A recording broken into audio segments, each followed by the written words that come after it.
मैं आज आपको मेरी असलियत बताती हूँ कि मेरा शुरुआत कहाँ से हुई और कैसे हुई।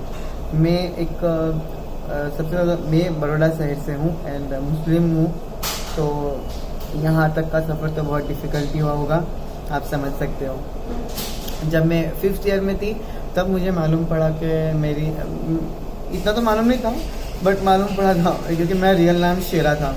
एंड देन मुझे मालूम हुआ था कि मेरी लाइफ में क्या कुछ चेंजेस आ रहे हैं, क्योंकि मेरे को ये डिफरेंट था कि मुझे लड़के अच्छे लगते थे। कोई लड़का जाता था मुझे बहुत अच्छा लगता था। एंड एक लड़का था जिसको मैं लाइक करती थी 5th में। जब मैं 7th स्टैंडर्ड में आई, हम लोग ने 5th से 6 एंड 7 हम लोग ने साथ में पढ़ाई की। 7 जब 7वीं में आई तब मैंने फर्स्ट टाइम उसके साथ रिलेशन रखा। रिलेशन रखने के बाद मुझे एक्चुअली एक स्टेट चाहिए था जो मुझे नहीं मिल पाया था, क्योंकि मुझे तो जानना था अपनी पूरी लाइफ के बारे में कि मैं कहाँ से हूँ, क्या करती हूँ, क्या नहीं करती, मैं क्या हूँ। सबसे पहले तो मेरी आइडेंटिटी कि मैं क्या हूँ, मैं क्या बनना चाहती हूँ, क्या करना चाहती हूँ। देन मैं 8वीं में आई। 8वीं में आता तक तो मैं ऐसे अमुक लोगों से मिल चुकी थी, और मेरे साथ आई थिंक 8वीं में ही फर्स्ट वायलेंस हुआ था मेरी फैमिली की ओर से। जब मैंने मेरे भाई को बताया था कि भाई मुझे इस तरीके से पसंद है, एंड देन मेरे भाई ने बात लेके मुझे एक थप्पड़ मारी थी। उस टाइम पे मेरे को इतना बताने की भी फुर्सत नहीं थी और ना ही मुझे समझने की फुर्सत थी। मुझे वो ऐसा नहीं था कि शायद मैं उनको फीलिंग बता सकूँ एंड देन वो मुझे फीलिंग बता सकें। सेकेंड टाइम जब मैं वो पार्ट में जब मैं जिन के कांटेक्ट में आ रही थी उन लोगों पे वायलेंस हो रहा था। एंड जब भी मैं कहीं पे आती तो लोग समझता कि यार ये तो कैसा है, ये उसका चलना फिरना ये वो करते हैं। देन मैं मेरी नानी के वहाँ पे मुंबई गई ना, तो मैं अमुक क्लोज ड्रेसर एंड किन्नरों के कॉन्टेक्ट में आई। देन वो पूरा पड़ाव चला, क्योंकि मेरे पास सोर्स ऑफ इनकम कुछ भी नहीं था। अगर मुझे जीना है, मुझे सब कुछ करना है तो मुझे कमाना है।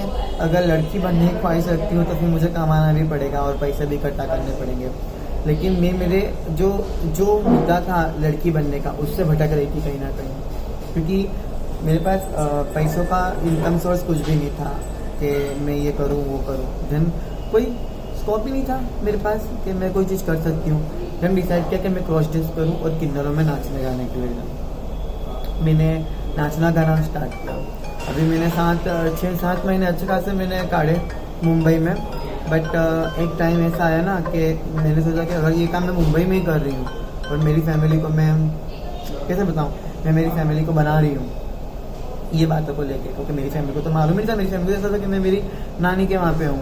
देन मैंने डिसाइड किया कि मैं बड़ौदा में आके ये चीज़ कर सकती हूँ। मैं बड़ौदा में आई, बड़ौदा में रहने लगी। देन बड़ौदा में जब मैं रहने लगी तो मेरी फैमिली में ये बातें मालूम थी कि मैं यानी ऐसे सब चेंज चाड़े से हो गए मेरे।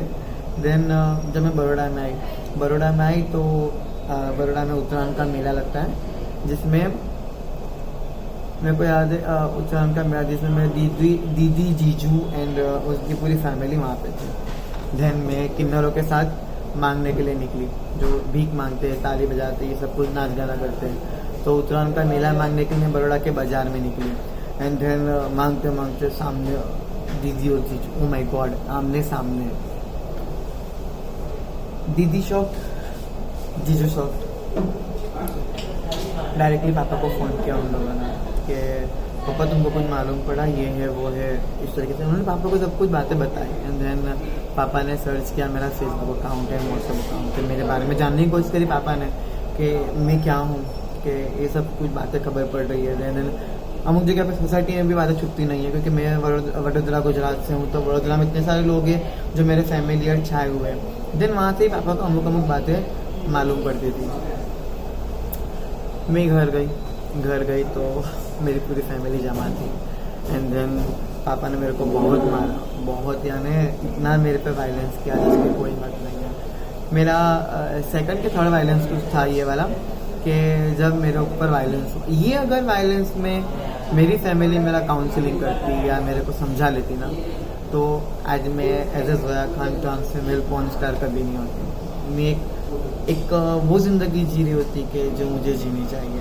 एक्चुअली मेरी फैमिली को ये प्रॉब्लम नहीं था कि मैं गे हूँ या मैं क्रॉस ड्रेस करती हूँ या मैं किन्नर हूँ। उनको प्रॉब्लम था तो एक ही नाम से था कि मैं मुस्लिम हूँ कि, और उनको डर था कि मुस्लिम हो के मोहम्मडन और फिर इतने बड़े ख़ानदान से पठान तो उनको मेरे मुस्लिम होने से प्रॉब्लम था रियली।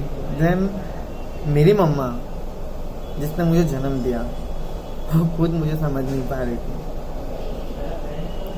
मेरे पापा बाप ऐसी चीज़ होती है कि जब बच्चा पेट में होता है ना तो माँ उसको 9 महीने पालती होती है, लेकिन बाप मैं मेरी माँ के पेट में ही तो मैं मेरे बाप के दिमाग में होती हूँ। ये हमने बहुत बार देखा हुआ है कि जब गुड न्यूज़ मिलती है ना कि माँ बनने वाली है तो देन माँ तो बच्चे को पाल रही होती है, लेकिन बच्चा बाप के दिमाग में होता है कि मेरे बच्चे का फ्यूचर क्या होगा। तो क्या मेरी फैमिली ने मेरे कोई फ्यूचर नहीं सोचा होगा। उन्होंने मेरे भाइयों का फ्यूचर सोचा, मेरी दीदी का फ्यूचर सोचा, लेकिन कभी मेरे बारे में जानने की कोशिश नहीं की। मैं मेरी फैमिली से आज भी अमुक टाइम पे कभी नाराज़ होती हूँ, लेकिन बता नहीं पाती कि मैं आपसे नाराज़ हूँ। कौन से तरीके से बताऊँगी। देन उस टाइम पे जब रात को मेरे साथ बहुत वायलेंस हुआ, मैंने बहुत मार खाई, तो भी मैंने मेरे जब अलमारी सब चेक किया, मेरी सारी चीज़ें जला दी मेरे पापा ने, सब ने बहुत वायलेंस किया मेरे साथ। देन आई डिसाइडेड कि नहीं मुझे अब कुछ करना ही है। मैंने वो लाइफ इतनी स्ट्रगल से जी कि बता नहीं सकती मेरे साथ क्या क्या हो रहा था उस टाइम पे, क्योंकि एक तो वायलेंस, एक तो फैमिली का वायलेंस, ऊपर सोसाइटी का वायलेंस, ऊपर से मैं एक्सपोज हो गई कि यार मैं क्रॉस ड्रेस हूँ, मैं किन्नर हूँ, मैं हूँ। देन मैंने बहुत कंट्रोल करती रही, लेकिन मुझे एक स्टेज मिल गया, क्योंकि मेरे कांटेक्ट में ऐसे लोग आ गए ना तो जो ऑलरेडी किन्नरों में थे, जो क्रॉस ड्रेस कर चुके थे, ये वही तो मुझे वो लोग मिलने लगे। तो मैं उनको बोलने लगी कि मुझे ये है वो है वगैरह वगैरह वगैरह। देन मैंने अपना पूरा काउंसलिंग भी कराया हुआ है वायलेंस के बाद, क्योंकि ऑफिशियली वायलेंस के बाद इतना डिप्रेशन आया था फैमिली का। और सबसे ज़्यादा लाइफ में अगर कोई डिप्रेशन होता है ना वो होता है फैमिली का, क्योंकि जब हम लोग को सोसाइटी छोड़ो, जो फैमिली सपोर्ट नहीं करेगी हम लोग किसको बोलने जाने वाले हैं। जब मेरी माँ ही मेरे को नहीं समझेगी तो मैं किसको बोलने जाने वाला। अपने ही कोई नहीं समझ सकता तो मैं पराये से क्या उम्मीद रखूँ। अगर मुझे किसी को अगर बताना है तो फिर मैं अपने से उम्मीद रख सकती हूँ, पराये तो करेंगे ही, और समाज तो हमसे ही है। मैं अगर किसी की बातें करती तो कोई मेरे को थोड़ी छोड़ने वाला है। देन मैंने किन्नरों में ज्वाइन किया एंड मैंने कास्ट एक्शन करवाया। उस टाइम पे मेरा लास्ट वायलेंस था, मैं नवरात्रि में जब मैं किन्नरों में ज्वाइन हो गई एंड मैंने किन्नरों के राइट्स के लिए काम करना चालू किया। बट कास्ट एक्शन के पहले मेरा लास्ट वायलेंस था कि जब मैंने मेरी फैमिली मेरे को नवरात्रि में शरद पूर्णिमा के दिन रात को हम लोग गरबे खेल रहे थे। बड़ोड़ा में एक हमारा बहुचर माँ का मंदिर है, एंड देन बहुचर माँ के मंदिर पे मैं गरबे खेलने के लिए गई थी, और मेरे भाई लोग वहाँ पे आ गए। एंड वो क्योंकि ऑलरेडी मियाँ भाई में ऐसा होता है कि तलवार देन तलवार एंड फटका लाइक बेसबॉल नहीं सब लेके वहाँ पे आ गए, और मेरे को बहुत वायलेंस किया। मेरा लास्ट वायलेंस था, पर लास्ट वायलेंस मेरा इतना ख़राब था, मेरे को सबसे पहले तो मेरी जीजू ने मेरा इस तरह से मुंह पूरा बंद कर दिया था। एंड मेरी दीदी जिसको मैं सब कुछ बोलती थी, हर बात करती थी, मेरी दीदी ने मेरे को इतना मारा, मेरे जीजू ने मारा।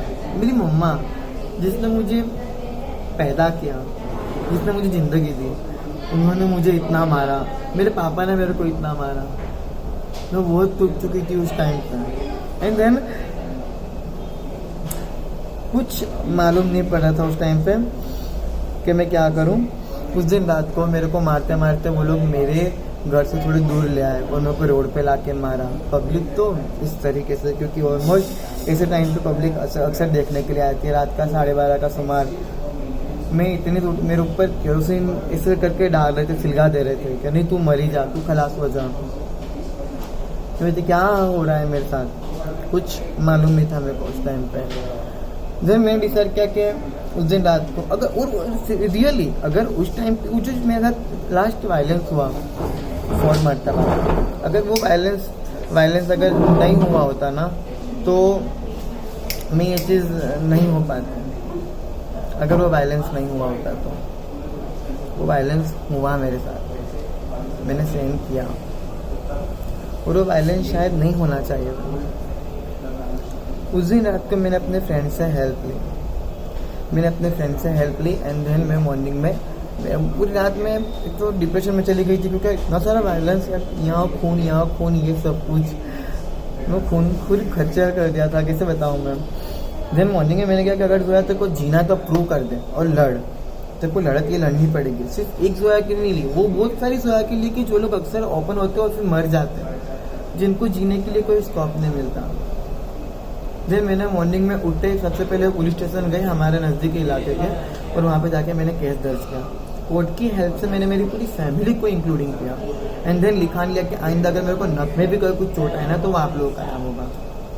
फिर मेरे पापा ने मेरे पापा एक्चुअली साइन नहीं कर रहे थे, उनको प्रॉब्लम था कि मैंने मेरे जीजू का नाम क्यों डाला, और उनको शायद ये भी प्रॉब्लम था कि नहीं जो करना है वो कर रही है वो। मैंने कुछ नहीं किया, मैंने पुलिस स्टेशन के अंदर ही वहाँ पे ब्लड पड़ी थी, ब्लड ली and then cuts my hand and मैंने कट्स करना चालू किया मैंने, एंड देन ये जो निशान है ये उसी के है मेरे हैंड पे, मैंने कट्स करना चालू किया। तो उसके बाद मेरे पापा ने साइन करके दी, पुलिस के प्रॉब्लम में आके मेरे पापा ने साइन कर दी।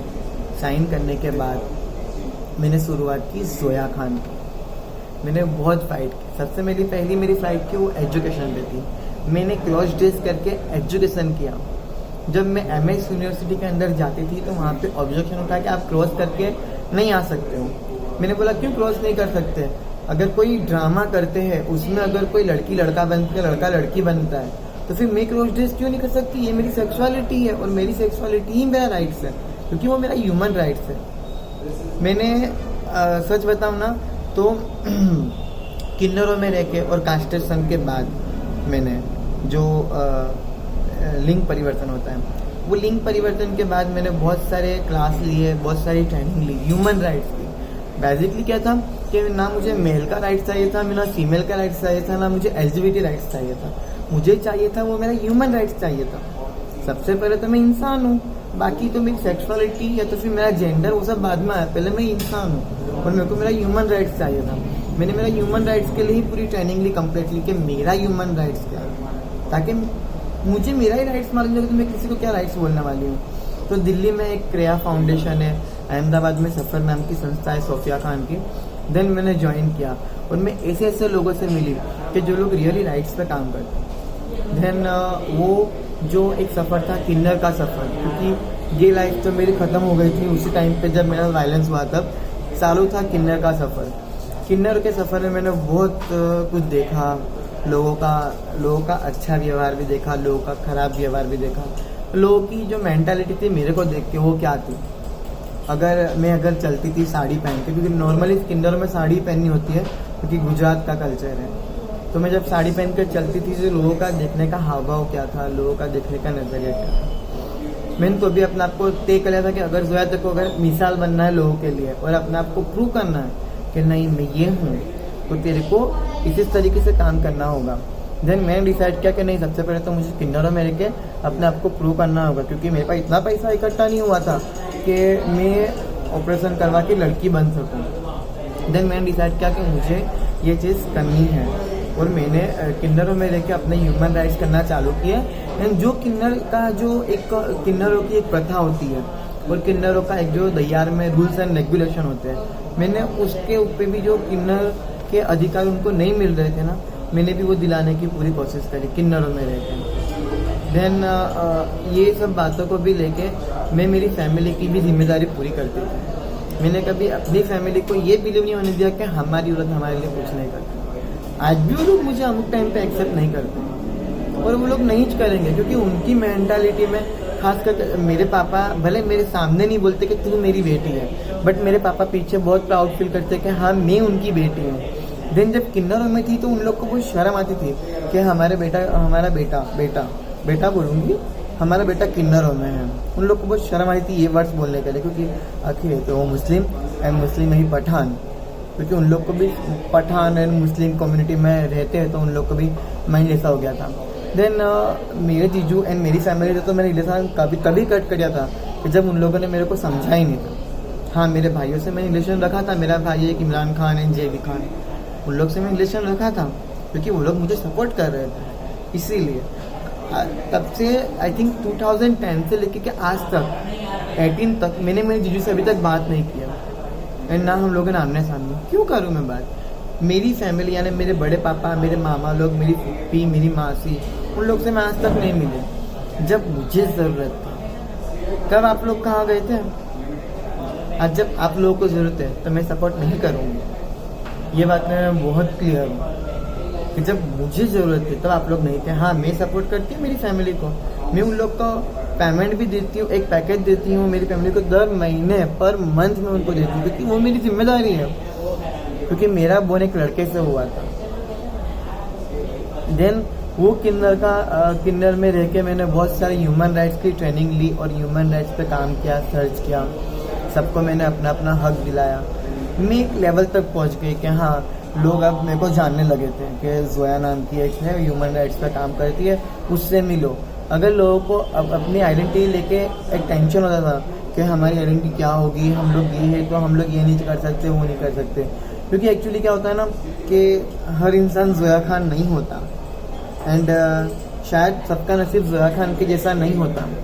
हम लोग के घर पे ऐसी बात मालूम पड़ती है कि हमारा लड़का गे है तो का तो उसका कत्ल हो जाता है या तो फिर वो उसको मार दिया जाता है, या तो फिर वो इतना उसको डिप्रेशन, इतना उसको डराया धमकाया जाता है ना कि वो सुसाइड कर लेता है। एंड देन आज भी ये चीज़ हो रही है अमुक जगह। सबका नसीब, आई थिंक मेरा नसीब बहुत अच्छा था कि मेरा गॉड मेरे साथ था। किसी ने साथ दिया कि नहीं दिया, मेरे गॉड ने मेरा बहुत साथ दिया। एंड देन मैं अमुक ऐसे लोगों को मिली और आज एक मिसाल बन गई कि जब भी किसी के ऊपर वायलेंस होता है LGBT कम्युनिटी में तो मैं खड़ी होती हूँ एज ए क्राइसिस मेंबर। आज वडोदरा गुजरात में या कहीं पे गुजरात के बाहर भी कभी किसी को कुछ ये बात को लिए जानना होता है कि जोया हम क्या करें, वो लोग मुझे कॉल करते हैं, मैं उनको बताती हूँ कि आप ये चीज़ कीजिए, ये बेनिफिट रहेगा।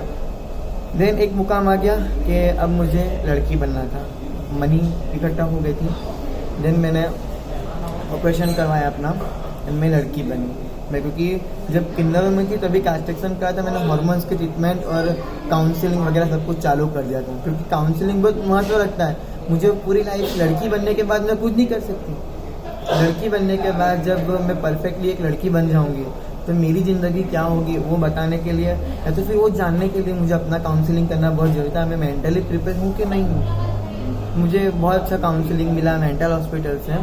एंड देन मैं एक और बताना चाहूँगी कि मेंटल हॉस्पिटल में सिर्फ पागलों का इलाज नहीं होता, वहाँ पे बहुत अच्छा इलाज होता है जो डिप्रेशन में लोग होते हैं, जो टेंशन में होते हैं, क्योंकि मेंटल रोग बहुत जाते होते हैं। मैंने उस पर भी रिसर्च किया था।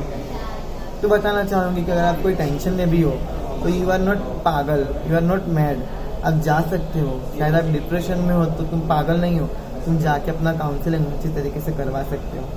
तो मेरे को ये पीरियड भी एक्सपीरियंस मेरी लाइफ में हुआ। देन एक गे से, एक लड़के से गे का सफ़र, गे से किन्नर का सफ़र, किन्नर से जोया खान एक लड़की का सफ़र मेरा यहाँ तक करना। देन जब मैं लड़की बनी ना तब मैंने किन्नर का पूरा छोड़ दिया। एंड मैं ये समाज में क्या बोलते हैं, एक अवेयरनेस लाने की कोशिश करती रही कि नहीं, मैं अवेयरनेस किस तरीके से ला सकती हूँ, मैं किस तरीके से बात करती रहूँ। बहुत सारे ऐसे पड़ा हुआ है कि जहाँ पे मुझे अपने आप को प्रूव करना पड़ा, चाहे वो जॉब को रिलेटेड हो या एजुकेशन के रिलेटेड हो, हेल्थ के रिलेटेड हो, सारी चीज़ों के लिए मुझे अपने आप को प्रूव करना पड़ा।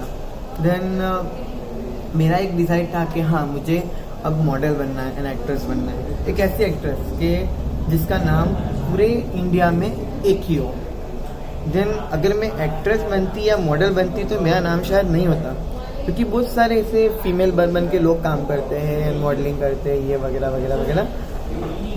देन मैंने डिसाइड किया कि अगर कोई इंसान, वैसे भी लड़की बनने के बाद लोग मुझे लाइक कर रहे थे तो मेरे पर्सनालिटी को देख के, मेरे बॉडी लुक को देख के, मेरे फेस को देख के लाइक कर रहे थे। जाहिर सी बात है उनको मेरे साथ सेक्स करना था। देन अगर मुझे यही काम करना हो तो फिर मैं क्यों ना ऐसा कोई वर्क चुनूँ कि जिसमें मेरा नाम भी हो और मेरा काम भी हो सेम। मैंने डिसाइड किया कि मैं पॉर्न स्टार बनूंगी। मुझे एक स्कोप मिला, मेरे एक अच्छे से फ्रेंड है, उन्होंने मुझे ये बात बताई कि जोया तुम ये चीज़ करो। लड़की बनने के बाद मॉडलिंग तो मैं कर ही रही थी, मैं एक्ट्रेस भी थी अच्छी खासी, तो कर लेती थी। तो मैंने डिसाइड किया कि मैं पॉर्न स्टार बनूंगी। जब मैं पॉर्न स्टार बनी तब आज से 2.5 साल पहले मेरा सेक्स चेंज ऑपरेशन हुआ एंड 2015 में एंड 3 महीने पहले मैं पॉर्न स्टार बनी। पॉर्न स्टार बने क्योंकि इंडिया की first trans female porn star. मेरा लक तो देखिए, लक तो इतना अच्छा है अल्लाह के हुक्म से, मेरा ऊपर वाले के करम से, कि इतना कुछ बावजूद भी आज तक मेरी लाइफ में कोई ऐसा पड़ाव नहीं आया कि जो बेहद बुरा हो, और न ही कभी आएगा। क्योंकि ये सब कुछ मैंने किया तो एक मिसाल कायम करने के लिए किया। हमेशा लोग जिस तरीके से सोचते हैं, जिस तरीके से सब कुछ करते हैं, मुझे वो नहीं करनी थी। अगर मुझे सेम चीज़ एक आम लड़की बन के ना मुझे सेक्स चेंज करवाना होता तो फिर मुझे सेक्स चेंज कराने की ज़रूरत ही नहीं पड़ती। मैं किन्नरों में या तो फिर मैं गे लाइफ में ही कुछ थी, बट मुझे मिसाल कायम करनी थी कि मुझे एक ऐसी बननी थी कि लोग मुझसे एक प्रेरणा लें कि मैंने मेरी लाइफ में क्या करा, आप भी कीजिए, आप भी वो बात कीजिए। अगर मेरे दिल में, और सिर्फ ये LGBT की बात नहीं है, कोई लड़की की ही बात है, अगर मेरे दिल में आ रहा है कि मुझे कबड्डी या तो फिर खो खो या तो फिर लाइक जो कैसे बताऊँ मैं आपको, लाइक एक मूवी आई थी जिसमें चक दे इंडिया, ठीक है, उसमें भी बहुत सारी लड़कियां थी जो लड़के वाले काम करती थी। अगर कोई लड़की लड़के वाले काम करती है इट्स अ ग्रेट, लेकिन अगर कोई लड़का लड़की वाले काम करता है वो हमारे समाज में उसको कलंक करके देता है। क्यों? ये तो हमेशा क्वेश्चन ही रहा और आज तक मेरे लिए क्वेश्चन है क्यों। क्योंकि हमारा देश जो है ना वो पितृसत्ताक देश है, क्योंकि हमारे रूल्स वो पितृसत्ताक से बने हुए हैं। जब जब किसी लड़के ने पितृसत्ताक का जो ढांचा है वो लांघने की कोशिश करी ना, तब तक समाज ने उसको पितृसत्ताक में ढकने की कोशिश करी। इसीलिए मैं एक लड़की बनी ताकि लोग मुझे वहां पे धकेले। लड़की बनने के बावजूद भी मेरा वो नहीं हुआ था, क्योंकि पॉर्न स्टार बनी तो लोगों को प्रॉब्लम था कि एक लड़की हो कि ये काम, जब लड़का थी तब लड़का हो कि ये काम करती हो, किन्नर हो कि ये काम करती हो, लड़की बन के पॉर्न स्टार, जब पॉर्न स्टार बनी लड़की हो के पॉर्न स्टार, जब पॉर्न स्टार बनी तो पॉर्न स्टार हो के ये काम। यानी कहीं ना कहीं समाज के सवाल तो खत्म नहीं हुए एंड मैं जवाब देना ही बंद नहीं करूँगी। क्योंकि जब पॉर्न स्टार बनी तो एक्चुअली मैं मुस्लिम हूँ, तो पॉर्न स्टार बनने के बाद तो लोगों ने उठा सवाल, जैसे कि लाइक मौलवी है जो हमारे धर्म गुरु है, वो धर्म गुरु ने जिन्हें कहा कि है लानत पड़ेगी, ये है वो है। तो मैं एक ही बात कहना चाहती हूँ कि लानत किस बात पे पड़ेगी। अगर मैं पॉर्न स्टार नहीं होती और अगर मैं धंधा करती और अगर कोई मुस्लिम लड़का मेरे को सेक्स करने के लिए आता और वो लड़का मेरे साथ सेक्स करके जाता है तो लानत सबसे पहले किसके पड़ेगी? अगर कोई मुस्लिम लड़का मेरे साथ सेक्स करता है या मेरे साथ रिलेशन रखता है या वो मेरे को अपनी गर्लफ्रेंड बनाता है तो लानत किसके पड़ेगी? सबसे बड़ी लानत तो मुस्लिम में यही है कि आप निकाह के पहले किसी और के साथ सेक्स नहीं कर सकते। और सबसे बड़ी बुरी बात तो वही हुई ना, आप किसी लड़की को, मुस्लिम में भी है और हर धर्म ग्रंथ में है कि आप किसी लड़की को आंख उठा के नहीं देख सकते, लोग तो सेक्स कर लेते हैं। फिर लानत किस पे पड़ेगी? आपको अगर लानत पाड़नी है तो फिर अपनी सोच पे पाड़िए। सबसे बड़ी लानत तो आपकी सोच पे ही पड़ेगी। मैं मुस्लिम होके एक लड़की बनी, मैं मुस्लिम होके पॉर्न स्टार बनी, मैं मुस्लिम होके किन्नर बनी, तो क्या किसी ने मुझे ये जानने की कोशिश नहीं की कि मेरे दिल पे क्या गुजरी थी उस टाइम पे? जब मेरे साथ फैमिली वायलेंस हुआ तब आप लोग कहाँ गए थे? आप लोग की सोच कहाँ गई थी? आज मुझे आप लोग सफाई देते हो। मैं पूरे समाज से बात कर रही हूँ कि आप पूरा समाज मेरे को सफाई देता है कि तुम मुस्लिम हो के ये काम करती हो, एक लड़की हो के पॉर्न स्टार हो। तो जब रियल में मेरी लाइफ जब खतरे में थी, जब मेरी फैमिली ने मेरे पे वायलेंस किया था एंड अनदर, जब समाज मुझे एक्सेप्ट नहीं कर रहा था as a cross dresser, as a किन्नर, as a gay, as a लड़की, तब आप लोग कहाँ पे गए थे? शर्म है तो मेरे समाज की सोच पे और अपने आप की भी सोच पे, क्योंकि समाज का हिस्सा भी मैं ही हूँ, मैं अपने आप को भी उसमें इन्वॉल्व कर रही हूँ। जब मैं लड़का थी तो जब मैं लड़की बनने की कोशिश कर रही थी तो लोगों ने धक्का मारा कि मैं लड़कों में जाऊँ। जब मैं लड़की बनी तब लोग धक्का मार रहे कि मैं पॉर्न मूवी छोड़ दूँ, ये कर दूँ, वो कर दूँ। लेकिन मेरे दिल पे क्या गुजरती आज तक ये किसी ने नहीं जाना और ना ही कभी जान पाओगे आप लोग। मैं बताना चाहती हूँ ये सब चीज़ें, और इस इंटरव्यू में यही चीज़ सीखने मिलेगी कि सिर्फ लड़के ही नहीं, किसी लड़के के ऊपर भी वायलेंस हो रहा है तो आप अपने वायलेंस का मुंह तोड़ जवाब दीजिए। और किसी लड़की पे भी वायलेंस हो रहा है तो आप अपने राइट्स जानिए कि मेरे ह्यूमन राइट्स क्या है। एक लड़के के राइट्स नहीं, लड़की के राइट्स नहीं, LGBT राइट्स भी नहीं, एक ह्यूमन राइट्स। मैं आज अगर ये वीडियो अगर कोई गे देख रहा है या कोई लेस्बो देख रही है तो फिर कोई ट्रांस फीमेल, ट्रांसजेंडर, किन्नर, लड़का लड़की कोई भी देख रहा है, पता है आतंकवादी जिन लोगों पे जुल्म होता है वो लोग आतंकवादी बनते हैं। Not Muslim are not terrorist. जिन लोगों पे जुल्म होता है वो लोग आतंकवादी बनते हैं, लेकिन हमें आतंकवादी नहीं बनना है। आतंकवादी बन के किसका भला हुआ है? हमें इंसान बनना है, ह्यूमन। और मैं ह्यूमन कब बनूंगी? जब मुझे मेरे राइट्स मालूम होगा एंड आई नो कि मेरे राइट्स क्या हैं। जब भी राइट्स की बात आएगी तब मैं खड़ी होंगी हर इंसान के लिए, हिंदुस्तान के अंदर, हिंदुस्तान के बाहर भी। सो प्लीज़ अपना जो माइंड का जो भी है मेरे को लेके या तो फिर मेरी बातों को लेके वो इस वीडियो से क्लियर कीजिए कि मेरे साथ क्या गुजर चुका है, मैंने ये लाइफ क्यों चॉइस की, मेरे साथ क्या कुछ हुआ था। और जानिए कि अगर वो चीज़ मेरे साथ नहीं हुई होती तो आज मैं यहाँ तक नहीं होती। मैं फिर से एक बार बोलूँगी कि एक लड़के से एक गे का सफ़र, एक गे से एक क्रॉस ड्रेस का सफ़र, एक क्रॉस ड्रेस से एक किन्नर का सफ़र, एक किन्नर से एक लड़की का सफ़र, और एक लड़की बनने के बाद एक पॉर्न स्टार का सफ़र क्या था वो जानिए इस वीडियो से कि क्या कुछ हुआ था मेरे साथ।